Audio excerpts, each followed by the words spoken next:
તો નમસ્કાર દર્શક મિત્રો, સ્વાગત છે તમારું અમારી આ યુટ્યુબ ચેનલમાં. તો આજના વિડીયોમાં આપણે છે જે રેવન્યુ તલાટીમાં છે ઉપયોગી સાબિત થઈ શકે તેવો મિત્રો અગત્યનો ટોપિક એટલે કે મૈત્રક વંશ વિશેના અગત્યના પ્રશ્ન જોવાના છે. મિત્રો, મૈત્રક વંશ છે તે ગુજરાતના ઇતિહાસમાં છે તેનો સમાવેશ થતો હોય છે. તો આવનારી કોઈ પણ સ્પર્ધાત્મક પરીક્ષામાં ગુજરાતનો ઇતિહાસ પૂછવામાં આવે તો તેમાં મૈત્રક વંશનો સમાવેશ થતો હોય છે. તો આવનારી દરેક સ્પર્ધાત્મક પરીક્ષામાં તમને છે આ વિડીયો ઉપયોગી સાબિત થવાનો છે. તો વિડીયોને છે અંત સુધી બન્યા રહેજો. તો ચાલો આપણે વિડીયોની શરૂઆત કરીએ. તો તમે જોઈ શકો છો કે જે રેવન્યુ તલાટીનો જે સિલેબસ છે તેમાં ત્રીજા જે છે ઇતિહાસના ટોપિકમાં ત્રીજામાં મૈત્રક વંશ છે તે આપેલો છે. તો આપણે આ વિડીયોમાં તેના વિશે વાત કરીએ. તો પહેલો પ્રશ્ન છે કે મૈત્રક વંશની જે સ્થાપના છે તે કોણે કરી હતી? તો ઓપ્શન આપેલા છે તમને, તેમાંથી આપણે જવાબની વાત કરીએ તો આ પ્રશ્નનો મિત્રો જવાબ આવશે તે આવશે ઓપ્શન એ આવશે, ભટ્ટારકે છે તેમણે છે મૈત્રક વંશની સ્થાપના કરી હતી. ત્યારબાદ આગળનો પ્રશ્ન છે કે જે છે વલ્લભી છે તેનો શાબ્દિક અર્થ છે તે શું થાય છે? તો શાબ્દિક અર્થ તેનો મિત્રો શું થાય છે? તો તેનો અર્થ થશે ઓપ્શન ડી આવશે, એટલે કે એ અને બી બંને, એટલે કે છાપરું અથવા તો ઘરનો સૌથી ટોચનો ભાગ એટલે કે સૌથી જે ઊંચો ભાગ હોય છે તેવો અર્થ મિત્રો છે વલ્લભીનો થાય છે. ત્યારબાદ આગળનો પ્રશ્ન જોઈએ કે સેનાપતિ ભટ્ટારકે છે તે મૈત્રક વંશની સ્થાપના કઈ સાલમાં કરી હતી? તો ઓપ્શન આપેલા છે, તેમાંથી જવાબની વાત કરીએ તો આમાં જવાબ આવશે તે આવશે ઓપ્શન બી આવશે, ઈસવીસન 470માં છે મૈત્રક વંશની સ્થાપના ભટ્ટારકે સેનાપતિએ કરી હતી. ત્યારબાદ આગળનો પ્રશ્ન જોઈએ તો ગુપ્ત વંશમાંથી ગુજરાતને મુક્ત કર્યું જેથી ગુજરાતના ઇતિહાસ પુરુષ છે તે કોને કહેવામાં આવે છે? તો ઓપ્શન આપેલા છે, તેમાંથી જવાબની વાત કરીએ તો આમાં જવાબ આવશે તે આવશે ઓપ્શન સી આવશે, ભટ્ટારકે છે તેને છે ગુજરાતના ઇતિહાસ પુરુષ છે તે કહેવામાં આવે છે. ત્યારબાદ આગળનો પ્રશ્ન જોઈએ તો કોણે છે મિત્રો મૈત્રક વંશની રાજધાની ગિરનારથી વલ્લભી જે ભાવનગરમાં આવેલું છે વલ્લભી ત્યાં ખસેડી છે? તો ઓપ્શન આપેલા છે, તેમાંથી જવાબની વાત કરીએ તો આમાં જવાબ આવશે ઓપ્શન એ આવશે, ભટ્ટારકે છે મિત્રો તેની જે રાજધાની હતી ગિરનાર તે ગિરનારથી ખસેડીને વલ્લભી છે તેમણે કરી હતી, અને આ વલ્લભી મિત્રો છે ભાવનગર જિલ્લામાં આવેલું છે. ત્યારબાદ આગળનો પ્રશ્ન જોઈએ તો વલ્લભી વિદ્યાપીઠની સ્થાપના છે તે કોણે કરી હતી? તો ઓપ્શન આપેલા છે, તેમાંથી જવાબની વાત કરીએ તો આમાં જવાબ આવશે ઓપ્શન સી આવશે, દર્શન પ્રથમે છે તે વલ્લભી પીઠની છે તે સ્થાપના કરી હતી. ત્યારબાદનો પ્રશ્ન જોઈએ તો મૈત્રકોનો પ્રથમ રાજા કે જેણે સેનાપતિનું બિરુદ હટાવી મહારાજ બિરુદ છે ધારણ કર્યું હતું તો તે કોણ હતો? તો ઓપ્શન આપેલા છે, તેમાંથી જવાબની વાત કરીએ તો આમાં જવાબ આવશે ઓપ્શન બી આવશે, દ્રોણસિંહ કે જેમણે છે જે સેનાપતિનું બિરુદ હટાવીને મહારાજનું બિરુદ છે તે ધારણ કર્યું હતું. ત્યારબાદ આગળનો પ્રશ્ન જોઈએ તો આગળનો પ્રશ્ન છે કે સાધુઓ સમક્ષ વચાતું કલ્પસૂત્રનું જે છે જાહેર વાંચન ગુજરાતમાં સૌ પ્રથમ છે તે કોણે વાંચ્યું હતું?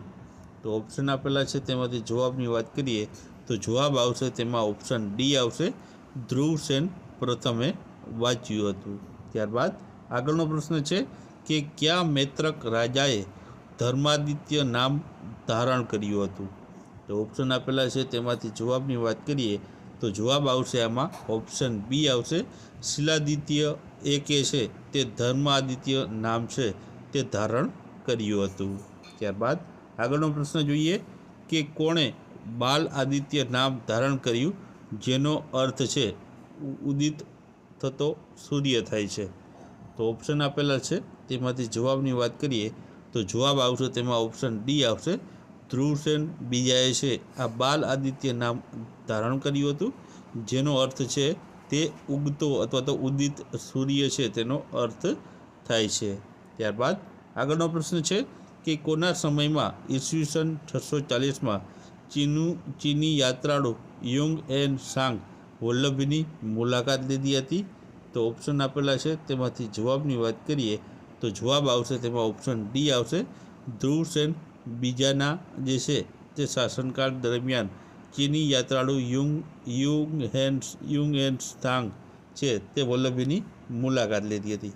ત્યારબાદ આગળનો પ્રશ્ન છે કે મૈત્રક વંશનો અંતિમ રાજા છે તે કોણ હતો? તો ઓપ્શન આપેલા છે તેમાંથી જવાબની વાત કરીએ તો જવાબ આવશે ઓપ્શન બી આવશે. શિલાદિત્ય સાતમો છે તે મૈત્રક વંશનો અંતિમ રાજા છે તેને ગણવામાં આવે છે. ત્યારબાદ આગળનો પ્રશ્ન છે મૈત્રક વંશનો જે સમયગાળો છે તે શું રહેલો છે? એટલે કે કયા સમયગાળાથી કયા સમયગાળા દરમિયાન મૈત્રક વંશનું જે શાસન રહેલું હતું? તો ઓપ્શન આપેલા છે તેમાંથી જવાબની વાત કરીએ તો આમાં જવાબ આવશે ઓપ્શન બી આવશે. ઈસવીસન 470થી લઈને ઈસવીસન 788 દરમિયાન છે મૈત્રક વંશનો જે સમયગાળો રહેલો હતો. ત્યારબાદ આગળનો પ્રશ્ન જોઈએ તો મૈત્રક વંશની જે રાજધાની છે તે કઈ હતી? તો ઓપ્શન આપેલા છે તેમાંથી જવાબની વાત કરીએ તો જવાબ આવશે ઓપ્શન એ છે. વલ્લભી છે તે મૈત્રક વંશની રાજધાની હતી. પહેલાં મિત્રો ગિરિનગર હતું જેને છે ભટ્ટારકે છે તે જે છે ફેરવીને વલ્લભી ખાતે તેની રાજધાની સ્થાપી હતી અને વલ્લભી મિત્રો છે ભાવનગર જિલ્લામાં આવેલું છે. ત્યારબાદ આગળનો પ્રશ્ન જોઈએ વલ્લભી જે ભાવનગરમાં આવેલું છે તે કઈ નદીના કિનારે આવેલું છે? તો ઓપ્શન આપેલા છે તેમાંથી જવાબની વાત કરીએ તો આમાં જવાબ આવશે ઓપ્શન સી આવશે. ઘેલો નદીને કિનારે આવેલું છે. આ ઘેલો નદીને ઉન્મત્ત ગંગા તરીકે પણ છે તે ઓળખવામાં આવે છે. ત્યારબાદ આગળનો પ્રશ્ન છે તે મૈત્રક વંશનો કુળ ધર્મ શું રહેલો હતો? તો ઓપ્શન આપેલા છે તેમાંથી જવાબની વાત કરીએ તો જવાબ આવશે ઓપ્શન બી આવશે. શૈવ એટલે કે મહાદેવ છે તેમાં પૂજાતા હતા કે શૈવ ધર્મ છે તે મૈત્રક વંશનો કુળ ધર્મ રહેલો હતો. ત્યારબાદ આગળનો પ્રશ્ન છે કે મૈત્રક વંશના કયા રાજાના સૌથી વધુ તામ્રપત્ર છે તે મળી આવ્યા હતા? તો ઓપ્શન આપેલા છે તેમાંથી જવાબની વાત કરીએ તો જવાબ આવશે ઓપ્શન ડી. ધ્રુવસે પ્રથમના છે તે સૌથી વધુ તામ્રપત્ર છે તે મળી આવ્યા હતા. ત્યારબાદ આગળનો પ્રશ્ન છે બ્રિટિશ કાળમાં વલ્લભીને છે તે કયા નામે ઓળખવામાં આવતું હતું? તો ઓપ્શન આપેલા છે તેમાંથી જવાબની વાત કરીએ તો આમાં જવાબ આવશે ઓપ્શન સી આવશે. વડા તરીકે છે તેને ઓળખવામાં આવતું હતું બ્રિટિશ કાળ દરમિયાન. ત્યારબાદ આગળનો પ્રશ્ન છે કે વલ્લભી સંવત જે કારતક માસથી શરૂ થાય છે તો તેની શરૂઆત છે કોના દ્વારા કરવામાં આવી હતી? તો ઓપ્શન આપેલા છે તેમાંથી જવાબની વાત કરીએ તો જવાબ આવશે તેમાં ઓપ્શન સી આવશે. ધરસેન પ્રથમે છે આ વલ્લભી સંવતની છે તે શરૂઆત કરી હતી. ત્યારબાદ આગળનો પ્રશ્ન છે કે ભટ્ટારકે પછી બીજા કોણે સેનાપતિનું બિરુદ છે તે ધારણ કર્યું હતું? તો ઓપ્શન આપેલા છે તેમાંથી જવાબની વાત કરીએ તો જવાબ આવશે ઓપ્શન સી આવશે. ધરસેન પ્રથમે છે તે આ સેનાપતિનું બિરુદ છે ભટ્ટારકે પછી છે ધારણ કર્યું હતું. ત્યારબાદ આગળનો પ્રશ્ન છે કે મૈત્રક વંશની જે રાજમુદ્રા હતી તેમાં કયા પ્રાણીનું ચિત્ર રહેલું હતું?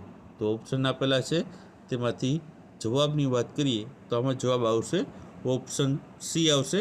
નંદીનું ચિત્ર છે તે આમાં જોવા મળતું હતું. ત્યારબાદ વલ્લભી વિદ્યાપીઠની જે મુલાકાત છે તે કયા વિદેશી યાત્રાળુએ છે તે લીધી હતી? તો ઓપ્શન આપેલા છે તેમાંથી જવાબની વાત કરીએ તો આમાં જવાબ આવશે ઓપ્શન ડી આવશે. એ અને બી બંને એટલે કે યુંગ એન સાંગ અને ઇત્સિંગ આ બંને જે છે વિદેશી યાત્રાળુએ છે તે વલ્લભી વિદ્યાપીઠની છે તે મુલાકાત લીધી હતી.